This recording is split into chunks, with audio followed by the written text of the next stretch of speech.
स्वागत है आपका न्यूज 24 पर। मैं आपके साथ पूजा राठौर शर्मा। चलिए बुलेटिन की शुरुआत इस वक्त की बड़ी खबर के साथ कर रहे हैं। खेल मंत्री और खिलाड़ियों के बीच बैठक देर रात खत्म हुई। आपको बता दें कि करीब 3.25 घंटे तक ये बैठक चली और मैराथन बैठक जो है देर रात करीब 1:50 पर खत्म हुई।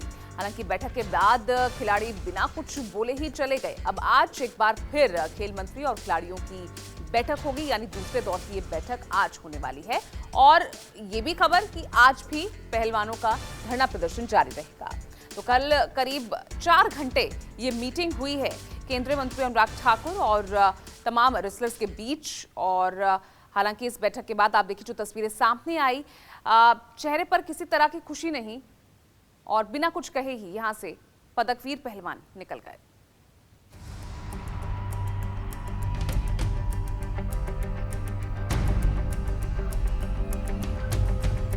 मैं ये एक विश्वास के साथ कल को बोल पाऊंगी कि इस देश में एक बेटी पैदा नहीं होनी चाहिए। सिर्फ आश्वासन ही दिया गया है, ऐसा कोई ठोस हमें नहीं बताया गया कि हाँ हम कोई ठोस कदम लेंगे। अगर सुनवाई नहीं होगी तो हम पुलिस का सहारा भी लेंगे, केस का सहारा भी लेंगे।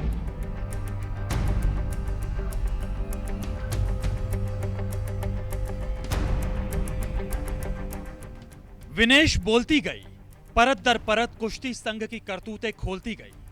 ओलंपियन के हर अल्फाज में इल्जाम था, ऊपर से नीचे तक जैसे नंगा पूरा हमाम था। जज्बात का ज्वार था। विनेश भावुक हो उठी, होठ थरथरा उठे, आंखों की कोर भीग गई। भारतीय कुश्ती की कायनात कलंकित हो गई। आज हमारे पास 5 से 6 लड़कियां आ गई हैं, विद प्रूफ है हमारे पास में। उनके साथ में जो जो हुआ है, हमें मजबूर ना किया जाए सबके सामने आने के लिए। मैं बड़े शर्म के साथ मैं वो बोलना चाहूंगी कि हिंदुस्तान जैसे देश में अगर हम जैसी लड़कियों के साथ ऐसे होगा तो हिंदुस्तान में मैं सोच रही हूँ कि हिंदुस्तान में कोई भी नॉर्मल महिला किसी भी जगह पे सुरक्षित नहीं है। मैं ये एक विश्वास के साथ कल को बोल पाऊंगी कि इस देश में एक बेटी पैदा नहीं होनी चाहिए। दुनिया में आने नहीं देंगे, कोख में ही मार डालेंगे। पैदा हो गई फिर भी तो सुकून की सांस लेने नहीं देंगे। परवाज से पहले ही पंख नोच डालेंगे। कोई कहता है सड़क पर ना निकलो, कोई कहे पूरे कपड़े पहनो, लेकिन पर्दे में भी महफूज नहीं रही बेटियां। स्कूल कॉलेज से लेकर खेल के मैदान तक हर तरफ भूखे भेड़ियों की टोली मिली। बेटियां आजिज हुई, सब्र का पैमाना टूट गया। बेटियों ने ऐलान कर दिया, अब उन हवस भरी आंखों पर पर्दे लगाए जाएं जो हमारी ताक में बैठे हैं, जिनकी सोच में बेटियां सिर्फ मांस के लोथड़े हैं।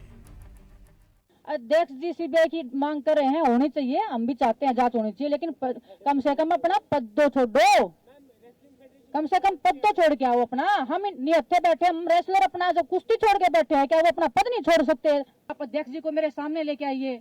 अगर वो 2 मिनट मेरे सामने बैठ जाएं तो मैं हिंदुस्तान की हर जनता को चैलेंज करती हूँ, उनको मेरे सामने 2 मिनट बिठा दीजिए और वो आंखों में आंखें डाल के बोल दीजिए कि हमने कुछ गलत नहीं किया है।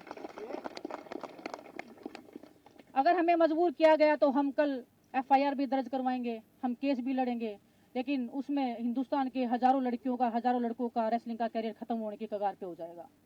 हम उस दौर पे जाना नहीं चाहते, हम उस जगह पे जाना नहीं चाहते जो, क्योंकि हमें अगर यही इसी दौर पे जाना था तो हम अध्यक्ष जी को अध्यक्ष जी बने ही रहने देना चाहते थे, क्योंकि वो सब कर ही रहे थे। हमारा कैरियर तो वो खत्म कर ही रहे थे, हर लड़की का कैरियर खत्म कर रहे थे। यूपी की कुश्ती उन्होंने लड़कियों की खत्म कर डाली। ये शोषण के कारण ये कुश्ती खत्म हुई है, कोई रीजन नहीं है यूपी की आज महिला की रेसलिंग जो खत्म हो गई है। जंतर मंतर पर लगे इंसाफ के अखाड़े से हुकूमत भी हिल गई। सरकार ने संवाद का रास्ता सुझाया, खिलाड़ियों के बीच से ही मध्यस्थ बुलाया। आमने सामने बात हुई, देर तक मुलाकात हुई, लेकिन आश्वासनों के सिवा बेटियों के हाथ कुछ नहीं आया। सबसे बड़े सिंहासन से अपील हुई, वक्त की अहमियत पर दलील आई। एक्शन में अगर देर होगा, देर का मतलब अंधेर होगा। हमारे सब्र को और ना आजमाया जाए, बेपर्दा लोगों को खेल की महफिल से भगाया जाए। इससे पहले कि बुझ जाए शमा, तूफानों पर रोक लगाई जाए। कल को अगर कुछ भी अगर हमारी सुनवाई नहीं होती है जल्दी से जल्दी, क्योंकि हमारे पास, मैं बता रही हूँ कि एक खिलाड़ी के लिए 1 दिन लाख दिन के बराबर होता है। हमारा ओलंपिक्स भी आ रहा है, सभी जितने भी खिलाड़ी हैं, हम सब यहाँ पे ओलंपिक्स में खेलने वाले खिलाड़ी हैं। हमने कोई यहाँ गेम छोड़ के आए नहीं हैं।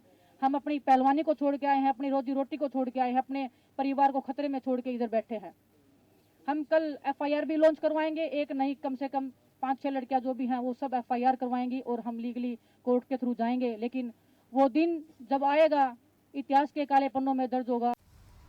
जिस देश में बेटियां पैदा होते ही बंदिशों से जूझती हों, वहां यूं ही कोई लड़की यौन शोषण के इल्जाम नहीं लगाती।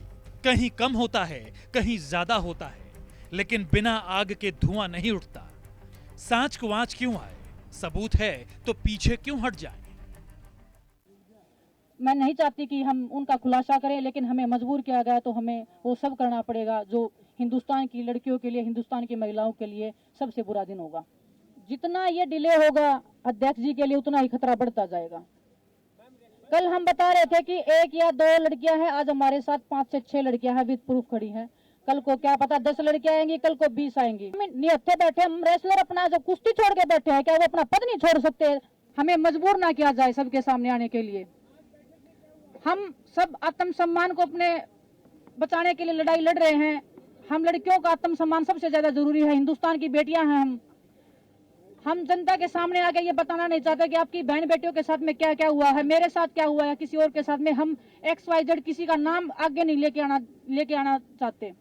हमें अगर मजबूर किया गया तो कुश्ती का दुर्भाग्य होगा जिस दिन देश की बेटियां सामने आएंगी और अपना नाम लेके पूरी मीडिया के सामने बताएंगी कि हमारे साथ में हुआ था, विद प्रूफ हम आएंगे। सुबह से ही टीवी स्क्रीन पर जंतर मंतर का दंगल छाया रहा। बीच में ऐसी खबरें भी चली कि शोषण के गंभीर आरोपों की जद में आए कुश्ती संघ के अध्यक्ष ब्रजभूषण शरण सिंह 22 तारीख को अपने पद से इस्तीफा दे सकते हैं। लेकिन बेटियां इस हेडलाइन के झांसे में नहीं आई। बोली, अब बूंदों की अदला बदली से काम नहीं चलेगा। इस जल में कोई भी कमल नहीं खिलेगा। पूरे तालाब का पानी बदलना होगा। भारतीय कुश्ती संघ को ही भंग करना होगा। हम कल से अपील ही कर रहे हैं सर, PM मोदी से ही अपील करें। हम देश के गृह मंत्री जी से अपील कर रहे हैं, माननीय सुप्रीम कोर्ट से हम अपील कर रहे हैं कि हमारी सुनवाई होए, दूध का दूध पानी का पानी जल्द हो, लेकिन उनको पहले इस्तीफा तो दिलवाया जाए। रेसलिंग फेडरेशन को भंग किया जाए, गवर्नमेंट के अंडर में दिया जाए। रेसलिंग फेडरेशन हम नहीं चाहते कि कोई भी अध्यक्ष बने, अभी मत बनाओ आप किसी को भी, लेकिन सरकार अपने अंडर में ले।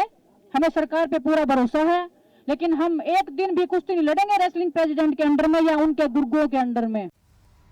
महिला खिलाड़ियों के सामने ब्रजभूषण के रुतबे का भी सवाल आया, लेकिन विनेश ने साफ कहा कि खिलाड़ियों से ही खेल है। धरने पर बैठे पहलवानों की टोली ही भारतीय कुश्ती महासंघ है। जब ब्रजभूषण शरण सिंह के मोहताज नहीं, हमारी हस्ती से ही अध्यक्ष का ताज है। कौन रेसलिंग फेडरेशन? हम पूरा रेसलिंग फेडरेशन आपके सामने बैठा है, यही रेसलिंग फेडरेशन है। हिंदुस्तान का यही रेसलिंग फेडरेशन है जो आपके सामने बैठा। फेडरेशन तो 2 कदम दूर थी। जब वो मीडिया के सामने प्रेस कॉन्फ्रेंस कर रहे थे, वो सामने आके बोलते कि भाई क्या बात हो गई। जब वो इतने प्राउडली उस बंद कमरे में आंखें दिखा के बात करते थे, वो आज वो आंखें क्या फूट गई, क्या जल गई, क्या किसने फोड़ दी उनकी आंखें? वो आंखें कहाँ गई आज जो आंखें डराती थी हमें? विनेश भावुक हुई तो साक्षी मलिक ने माइक थामा। बजरंग पूनिया भी खुलकर बोले। सबने कुश्ती संघ के धब्बे गिनाए। ये मुनादी भी हुई कि पुलिस से कोर्ट तक इंसाफ की लड़ाई के लिए हर दरवाजा खटखटाएंगे। न्याय होने तक आंदोलन जारी रहेगा।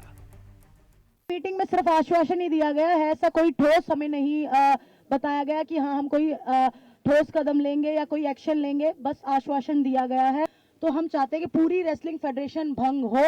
और एक बार फिर से मैं अपने PM सर को रिक्वेस्ट करना चाहती हूँ कि आज सब लोग यहाँ जो एक मेडलिस्ट बैठे हैं, पूरी रेसलिंग की क्रीम यहाँ बैठी है, अपनी ट्रेनिंग छोड़ के बैठी है, अपने घर परिवार को छोड़ के बैठी है।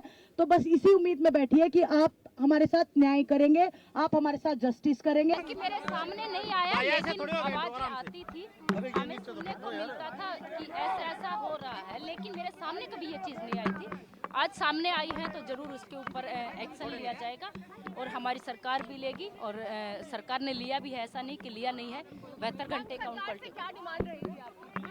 देखिए, खिलाड़ियों की जो जायज मांगे हैं वो सरकार के समक्ष रखेंगे। गवर्नमेंट के साथ हमारी लड़ाई नहीं है। गवर्नमेंट ने हमेशा खिलाड़ियों, चाहे हरियाणा गवर्नमेंट है, चाहे हमारे प्राइम मिनिस्टर है, गवर्नमेंट के साथ हमारी लड़ाई है नहीं।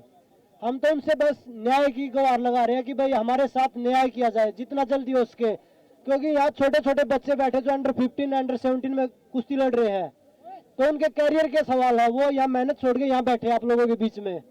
उनका अब मेहनत का टाइम था, वो यहाँ पे आपके साथ धरना प्रदर्शन पे प्रदर्शन कर रहे हैं। तो ये हमारी कुश्ती के लिए दुर्भाग्य है। हमारी लड़ाई फेडरेशन के साथ है, ना कि गवर्नमेंट के साथ। जो आरोप लगे हैं मैं तो यही कहूँगा, खिलाड़ियों ने जो आरोप लगाए वो गंभीर किस्म के हैं और उसका संज्ञान लेते हुए भारत सरकार ने, खेल मंत्रालय ने तुरंत कार्रवाई करते हुए रेसलिंग फेडरेशन ऑफ इंडिया को नोटिस भी दिया, 72 घंटे के अंदर जवाब भी मांगा है और इसके अलावा जो कैंप लगना था उसको भी पोस्टपोन कर दिया गया है प्रभावी रूप से। और हम सदा खिलाड़ियों से पहले भी मिलते रहे और आज भी मेरा प्रयास है कि मैं वापस जाकर खिलाड़ियों से मिलूंगा। अक्सर जिन सवालों से बेटियों को बैकफुट पर धकेला जाता है, बेटियां अब भरी महफिल में वही बात ठसक के साथ बोलना सीख चुकी हैं। इल्जाम की जद में आए लोगों को भी इस बात का एहसास हो चला है कि जब तक एक्शन नहीं होगा बेटियां बोलती रहेंगी। मर्दवादी मानसिकता से संचालित खेल महासंघ की इज्जत चिंदी चिंदी उड़ती रहेगी। बेटियों ने इसका फालूदा बनाने की ठान ली है, तभी तो हुकूमत के सूत्र ब्रजभूषण शरण सिंह की विदाई के गीत गाने लगे हैं। हथकड़ियां करीब आता देख अब मुल्जिम भी कायदा कानून समझाने लगे हैं। Bureau report, news 24।